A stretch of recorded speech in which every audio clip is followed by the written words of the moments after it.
Boa noite, querida igreja, queridos e amados irmãos, a graça e a paz do nosso Senhor e Salvador Jesus Cristo. Fico muito feliz toda vez que o pastor Celso me dá a oportunidade de estar com os irmãos, compartilhando a palavra de Deus. E nesta semana, eu tenho um motivo a mais para estar feliz. No próximo sábado, dia 14, eu completo 5 anos de parceria com os irmãos aqui da segunda igreja, lá na congregação em Ipiabas. Completamos 5 anos de ministério ali, aqui com os irmãos, servindo a Deus ali em Ipiabas. E isso é motivo de muita gratidão a Deus, de muita alegria para mim, para minha família, o privilégio de servir a Deus junto com os irmãos. Nós estávamos cantando aqui há pouco, no momento de louvor, cantando Nada Temerei. Eu me recordei de que assim que comecei a frequentar aqui a igreja, eu estava num momento de transição, num momento ainda na verdade, de muitas incertezas.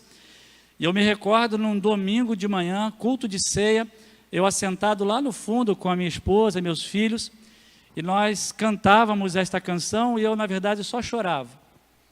Eu só chorava, porque aquele momento para mim era um momento difícil. Mas eu cantava, ouvia a canção, nada temerei, porque eu sei que o Senhor é meu amigo. E o Senhor Deus, que é de fato nosso amigo, passados alguns meses, pouco mais de um mês e meio, aprove ao Senhor abrir as portas ali na congregação em Ipiabas, para que nós juntos, eu, família, os irmãos aqui, a congregação em Ipiabas, pudéssemos passar a caminhar de fato juntos para a glória de Deus. Eu quero aqui externar, mais uma vez, a minha gratidão ao pastor Celso, à amada igreja, pelo modo tão carinhoso, tão fraternal, que os irmãos cuidam de nós, cuidam de mim, da Carol, dos meninos. Eu me sinto, de fato, parte desta igreja, em nome de Jesus. Amém?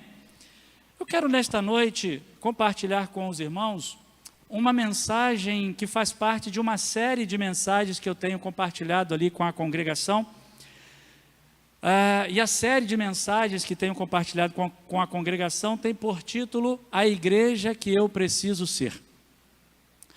Os irmãos já devem ter ouvido falar, ou alguns já devem ter lido o livro de autoria de Wayne Cordeiro, A Igreja Irresistível, aquela igreja que Deus ama abençoar. E motivado por aquele livro, tenho pregado ali na congregação, na verdade, já há pelo menos 2 meses, falando sobre exatamente este tema, a igreja que eu preciso ser.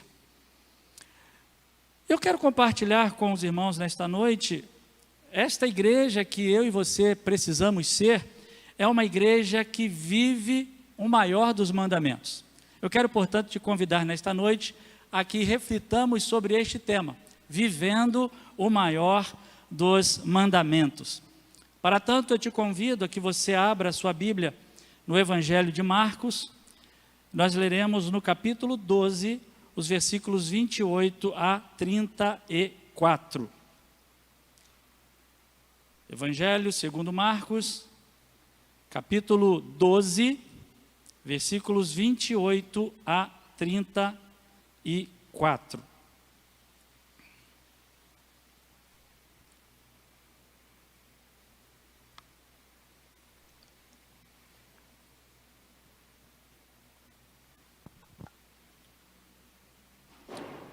Diz assim a palavra de Deus: um dos mestres da lei aproximou-se e os ouviu discutindo.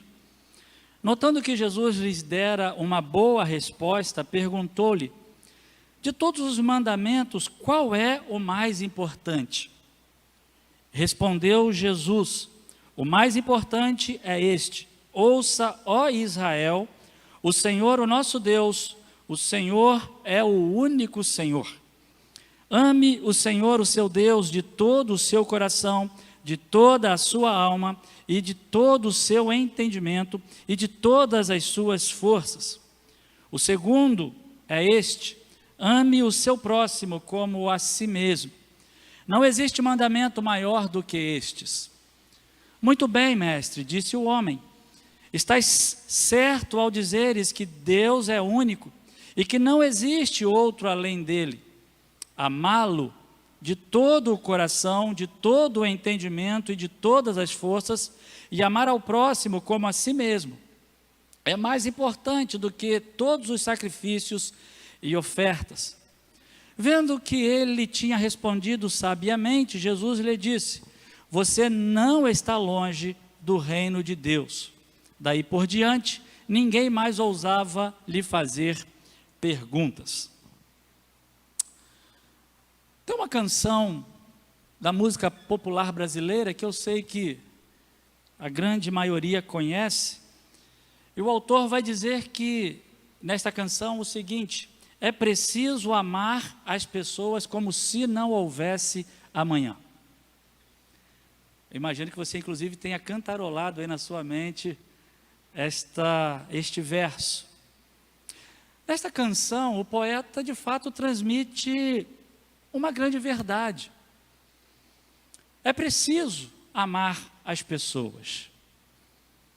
Porém, para que o amor às pessoas seja de fato algo substancioso, seja de fato algo significativo, é preciso entender que, acima do amor às pessoas, a minha vida, o meu ser precisa ser guiado pelo amor a Deus. O texto que nós lemos, na verdade, Marcos, o evangelista, está narrando outra tentativa dos inimigos de Jesus de tentar pegá-lo, de tentar derrubá-lo com palavras. Na verdade, o ministério de Jesus entre os homens se deu muito em torno disto. Os seus inimigos, aqueles líderes religiosos, todo o tempo do ministério de Jesus entre os homens, buscando alguma forma de derrubá-lo, buscando alguma forma de desacreditar a sua mensagem, desacreditar o ministério de Jesus. A gente pode desenhar da seguinte maneira: de um lado, os líderes religiosos, com os seus fardos, com as suas cargas da lei. Estes fardos, estas cargas da lei que os líderes religiosos traziam, eram preceitos, eram legalismos bastante humanos. No final das contas, na verdade, este fardo dos líderes religiosos trazia sobre o povo frustração, trazia sobre o povo opressão, trazia sobre o povo aquela sensação de que é impossível seguir a Deus. Jesus, falando sobre a lei e o modo como os líderes religiosos conduziam a lei, ele vai dizer em Mateus capítulo 23, versículo 4 assim: estes líderes religiosos atam fardos pesados e os colocam sobre os ombros dos homens, mas eles mesmos não estão dispostos a levantar um só dedo para movê-los. Porém, de maneira oposta, neste embate constante, nós vemos Jesus. Jesus que oferecia aos seus seguidores algo leve. Você conhece Mateus 11, versículos 28 a 30, Jesus vai dizer: venham a mim todos os que estão cansados e sobrecarregados, e eu lhes darei descanso. Tomem sobre vocês o meu jugo, e aprendam de mim, pois sou manso e humilde de coração, e vocês encontrarão descanso para as suas almas. E ele vai completar: porque o meu jugo é suave e o meu fardo é leve.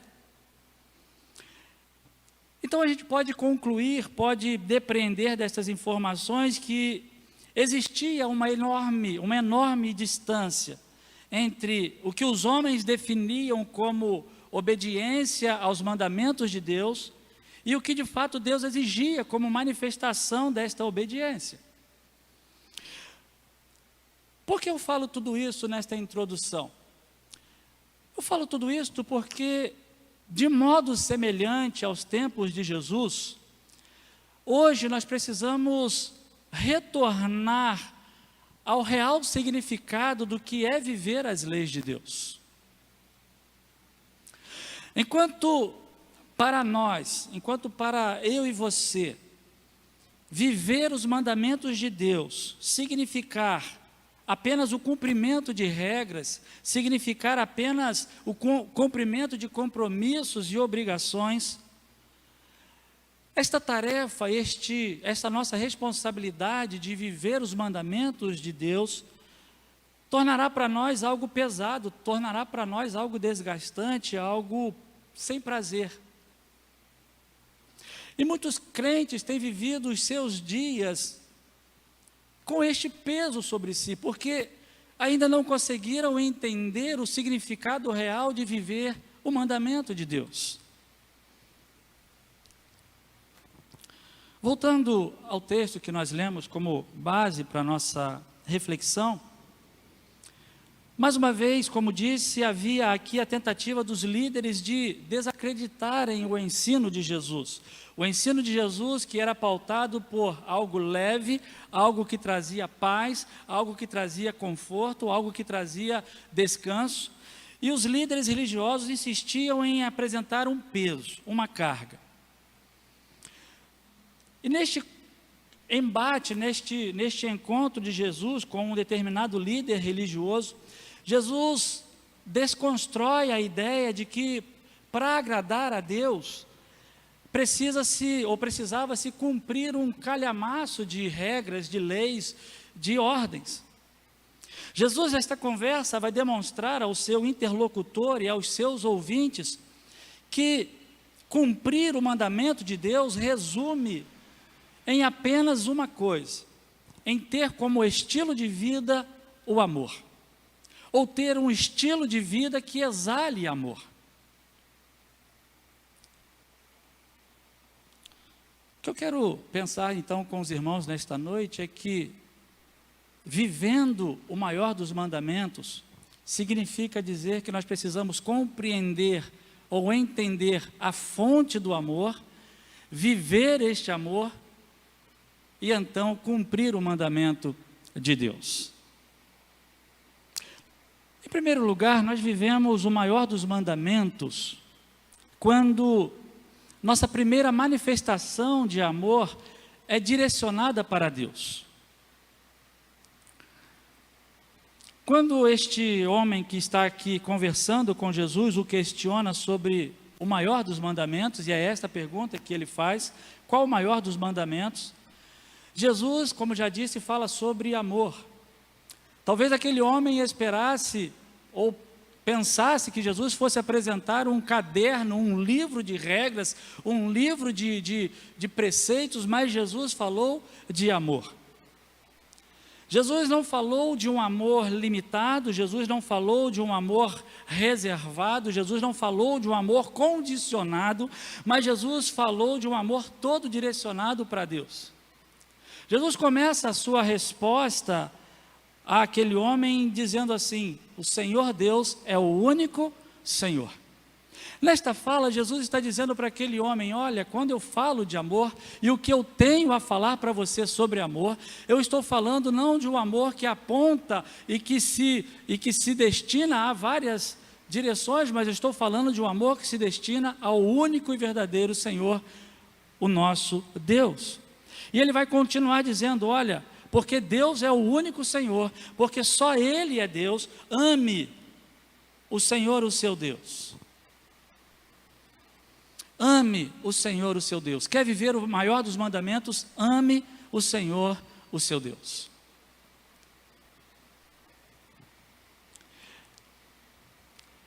E Jesus vai apresentar o modo como este amor deve ser nutrido ou deve ser vivido para com Deus.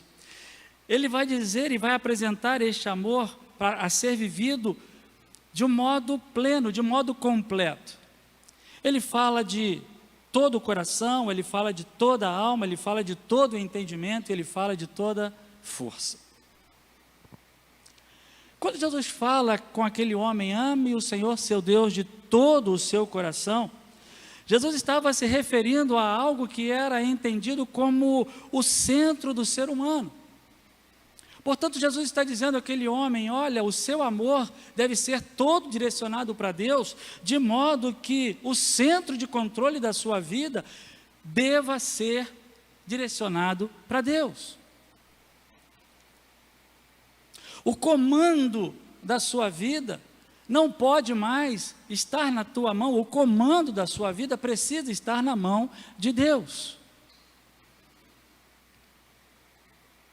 E ele continua: de toda a sua alma, amar a Deus como que, não, ou melhor dizendo, não como que programado, não como que forçado, porque os outros estão exigindo, mas amar a Deus porque a alma, como a fonte do nosso anseio, do nosso desejo, do desejo do nosso ser, também voluntariamente ama a Deus.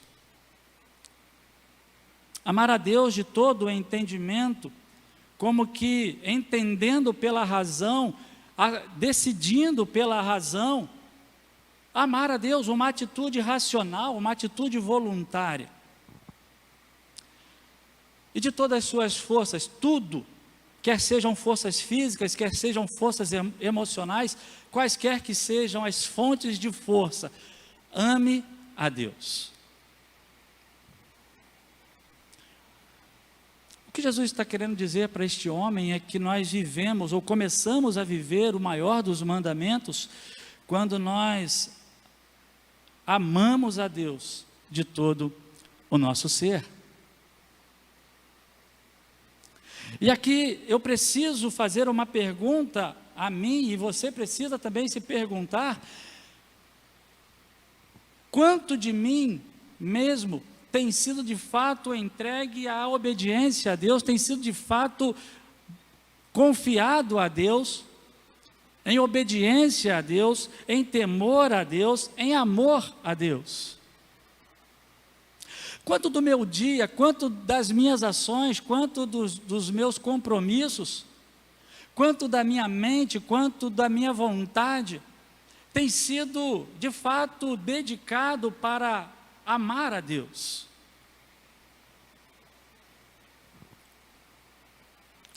Mas Jesus não para por aqui. Ele amplia este entendimento do maior dos mandamentos, apontando para o fato de que o amor a Deus, ele não pode ficar restrito a uma espécie de contemplação, ou uma espécie de declaração estática de amor a Deus.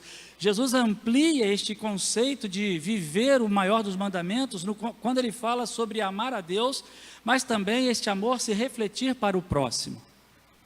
E é este segundo aspecto do viver o mandamento, o maior dos mandamentos de Deus, que eu quero abordar com você. Nós vivemos o maior dos mandamentos quando, além de manifestar ou dirigir a Deus todo o nosso amor, nós expressamos este amor ao próximo como a nós mesmos. E ele vai dizer no versículo 31, o segundo é este: ame o seu próximo como a si mesmo. Não existe mandamento maior do que este. Alguns comentaristas vão dizer que Jesus, ele faz esta junção destes dois mandamentos, porque na verdade não há como separá-los, não há como dividi-los, não há como viver ou dizer que vivemos o amor a Deus sem que vivamos o amor para com o próximo. Não há como amar o próximo sem que primeiro tenhamos amado ou que amemos a Deus. E é interessante que Jesus coloca da seguinte maneira: ame ao próximo como a si mesmo. É como se Jesus dissesse: olha, ame-se corretamente, entenda primeiro o que é o amor de Deus para com você, para que assim você possa amar corretamente ao próximo. É como se Jesus dissesse àquele homem: olha, antes de qualquer coisa, esteja convicto do amor de Deus por você. Nós expressamos, nós vivemos de maneira mais intensa e mais substanciosa o maior dos mandamentos quando nós entendemos que antes de amar a Deus e amar ao próximo, nós somos amados de Deus. É como se Jesus dissesse: saiba que você é especial para Deus, saiba que você é único para Deus. Creia que você foi formado por Deus, feito por Deus, criado por Deus, para viver uma vida plenamente feliz ao lado dele. O que eu quero dizer, meus irmãos, é que vivemos o maior dos mandamentos quando nós amamos a Deus, entendendo que Ele nos ama. Nós conseguimos expressar de maneira mais intensa o nosso amor a Deus e, consequentemente, o nosso amor ao próximo, quando nós entendemos o quanto nós somos amados de Deus. Sabe por que isso é importante? Porque nós só conseguimos entregar aquilo que nós temos. A gente só consegue entregar aquilo que nós possuímos. Portanto, nós só conseguimos entregar amor ao próximo quando nós temos convicção do amor de Deus por nós, quando nós temos convicção de que esta relação, Deus conosco e nós com Deus, esta relação está bem resolvida para nós.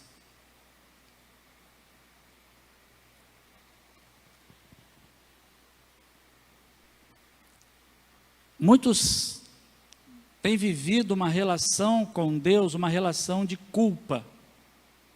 Embora a Bíblia afirme exaustivamente que quando nós confessamos o nosso pecado, por exemplo, Ele é fiel e justo para nos perdoar o pecado e nos purificar de toda injustiça, ainda que a Bíblia afirme exaustivamente que o pecado, quando confessado, o Senhor o apaga e dele não mais se lembra, muitos têm vivido uma relação de culpa diante de Deus. Ainda que tenham confessado, ainda que tenham se arrependido, mas vivem uma relação de culpa.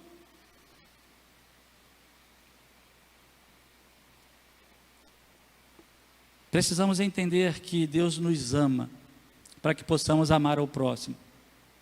E aí, amar o próximo não significa apenas dar um abraço no meu próximo e dizer: olha, Deus te ama. Não significa dizer para ele: olha, vai em paz. Amar o próximo tem a ver com a minha atitude de alguma forma me fazer presente na vida desta pessoa. Amar ao próximo, talvez trabalhando para suprir necessidades físicas. Amar ao próximo, trabalhando para suprir necessidades espirituais. Nós vivemos o maior dos mandamentos quando vivemos este amor que um dia nos alcançou, esse amor que um dia nos transformou, esse amor que um dia mudou a nossa história, refletindo este amor na vida do outro. O que eu quero dizer é que crente em Jesus, discípulo de Jesus, não pode ser egoísta no que diz respeito ao amor. Discípulo de Jesus não pode ser egoísta no que diz respeito ao amor. Porque Deus não é egoísta para conosco. Deus não é egoísta. E nós vivemos o maior dos mandamentos quando expressamos este amor ao próximo. Porque Deus nos ama e porque nós amamos a Deus. E em terceiro lugar, nós vivemos o maior dos mandamentos quando entendemos o real significado de servir no reino de Deus. Eu disse lá na introdução que quando nós servimos no reino, apenas guiados por um peso da responsabilidade ou apenas guiado pelo peso do compromisso, isso se torna cansativo e enfadonho para nós. E o texto nos fala que é preciso expandir a nossa mente e entender o real significado do que é servir a Deus, do que é servir no reino. O versículo 33, aquele homem que está no diálogo com Jesus, ele diz assim: amá-lo de todo o coração, de todo o entendimento, de todas as forças, e amar ao próximo como a si mesmo é mais importante do que todos os sacrifícios e ofertas. Aquele homem que inicialmente queria derrubar Jesus, queria pegar Jesus na curva, ele agora, diante da resposta que Jesus dá, ele chega a uma conclusão muito interessante. Ele chega à conclusão de que o amor a Deus está acima de quaisquer atos, de quaisquer ritos religiosos. O que eu quero dizer, queridos, é que viver o maior dos mandamentos, e o maior dos mandamentos tem a ver com amor. O que eu quero dizer é que o que deve mover o nosso compromisso com os atos, com os ritos religiosos, não é em primeiro lugar o compromisso, o senso de responsabilidade, mas o que deve em primeiro lugar nos mover a isto é o amor a Deus, é o amor ao próximo. Se não for pelo amor a Deus, se não for pelo amor ao próximo, qualquer que seja a nossa atividade na vida cristã, ela se tornará uma responsabilidade pesada, volto a dizer, ela se tornará uma atividade cansativa e que com o tempo nós estaremos esgotados e com o tempo nós deixaremos de lado. O que eu quero dizer é que todo o nosso trabalho, seja ele qual for, em prol do reino de Deus, não pode ser encarado apenas como carga ou como peso, como algo que eu não gostaria de levar.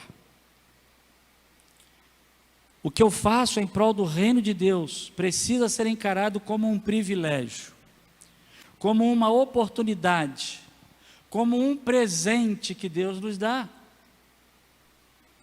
Presente que Deus nos dá como oportunidade de vivermos a obediência ao maior dos mandamentos.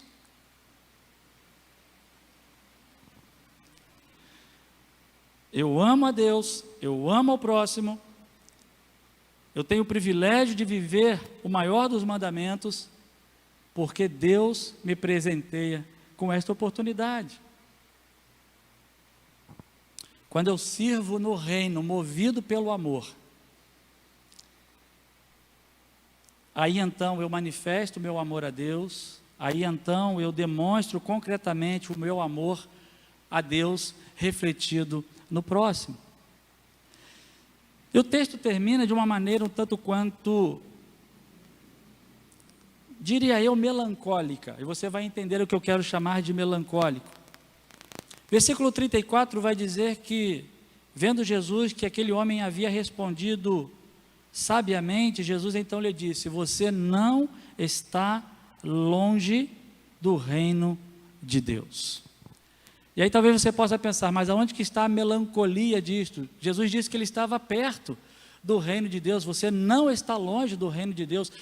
Mas a melancolia talvez esteja no fato de que não estar longe ou estar próximo do reino de Deus não significa estar no reino de Deus. O que eu quero dizer com isto? Talvez você já tenha ouvido por diversas vezes a respeito deste grande mandamento: amar a Deus sobre todas as coisas, amar ao próximo como a si mesmo. Talvez você conheça nos detalhes todas as informações contidas neste mandamento, mas talvez eu e você, por uma questão de descuido, por uma questão de, enfim, estejamos vivendo como este homem, conhecedor, porém fora do plano de Deus. Conhecedor do que é o mandamento, conhecedor do que é a ordem de Deus, mas fora do plano de Deus. O que eu quero dizer é que viver o maior dos mandamentos não tem a ver com conhecê-lo ou saber de cor este mandamento, mas viver o maior dos mandamentos tem a ver com aplicar a nossa vida a viver na prática o que Jesus ensinou. Este homem, o texto não diz, mas o que terá sido dele depois desta conversa? E esta pergunta, e com ela eu termino esta reflexão: o que é, ou o que será de você, o que será de mim, depois desta reflexão, desta consideração? Permaneceremos como que conhecedores, mas olhando como quem olha de fora para o mandamento? Ou conhecedores e alguém que vive na prática o amor a Deus, o amor ao próximo como a nós mesmos? Que Deus nos ajude, que Deus nos abençoe, que Deus nos sustente, que o Espírito Santo nos fale diariamente e nos lembre diariamente que somos chamados a amar a Deus e este amor se refletir no amor ao próximo e assim vivermos o maior dos mandamentos. Vamos orar? Feche seus olhos. Pai querido, nós, diante da Tua palavra, somos desafiados a entender que obedecer a Ti não é apenas conhecer um grupo de ensinos, um grupo de regras, mas obedecer a Ti é viver o amor, o mesmo amor com que fomos amados, o mesmo amor que o Senhor expressa para conosco. Este amor nós devemos amar a Ti e expressá-lo também em relação àqueles que estão à nossa volta. Só assim de fato obedeceremos ao Teu maior mandamento. Ajuda-nos e ensina-nos diariamente a viver esta verdade, que sejamos conhecidos e reconhecidos como não apenas conhecedores, mas homens e mulheres que vivem aquilo que o Senhor nos ensina, aquilo que o Senhor nos ordena. Entregamos a nossa vida a Ti, confiamos a Ti a nossa vida, pedindo a graça do Senhor sobre nós, em nome de Jesus, amém. Que Deus nos abençoe. Pastor Reuel.